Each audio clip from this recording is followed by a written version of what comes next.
Family dispute linked to killing of 4-year-old in Trelawney.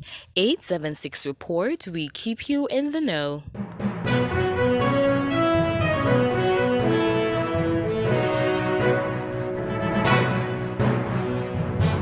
A family dispute in Trelawney is being theorized as the incident that may have led to the death of a 4-year-old child early yesterday morning. Dead is Chloe Brown. Young Chloe was shot to death in Freeman's Hall in the parish about 1:30 a.m. yesterday morning. Her 49-year-old father was also shot and injured. Head of the Trelawney Police Superintendent Kirk Ricketts says Chloe's father and her uncle had a dispute yesterday during a birthday party. Preliminary information is that sometime yesterday there was a small gathering, what seems to have been a birthday party, during which an altercation between him and his brother.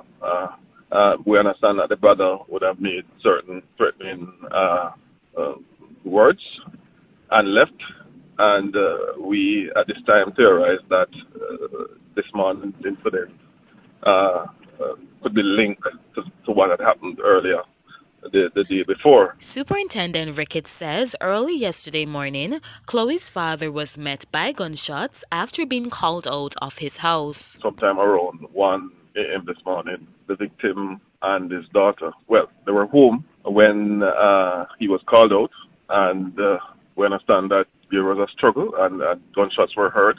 His 4-year-old daughter was shot to the abdomen, and the father was shot to the leg. The daughter died at the hospital, and the father has been hospitalized in a stable condition. Meanwhile, Superintendent Ricketts says Chloe's uncle and another possible suspect have been taken into custody. We, however, were given information about who the possible shooter could have been, and what I can say at this time that we have both the brother and the possible shooter in custody. Irate residents have handed over to the Trelawney police a man accused of invading the house in the community and killing the well-loved 4-year-old girl in the pre-dawn gun attack that left the child's father injured yesterday. The suspected triggerman is reportedly from Kingston but has been living in Freeman's Hall for quite some time. Norman Brown, one of the injured man's brother, confirmed that there was an ongoing feud between his brothers after ground provisions were removed from Brown's farm last week. The killing of the well-loved 4-year-old girl left residents of the community traumatized and angry. Her mother, Carisha James, who was a picture of grief when the news team visited her home yesterday, could hardly speak and had to be consoled by family and neighbors. "My daughter was loving and kind to me. She loved her father more than how she loved me. My daughter," she mourned, as tears streamed down her cheeks. "Me hear a shot bust, and me hear my daughter cry out. That's the last of my daughter," she sobbed. Chloe's grandmother, Hazel Campbell, recounted that her granddaughter was very fond of her pet cat. "A nice little girl. She has a cat and she always hold up her cat.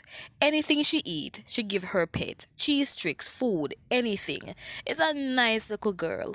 Everybody in the community loved her," the grieving grandmother stated. Shawnette Fraser remembered the 4-year-old as a regular churchgoer. "She was a nice little girl who was always in church," Fraser said.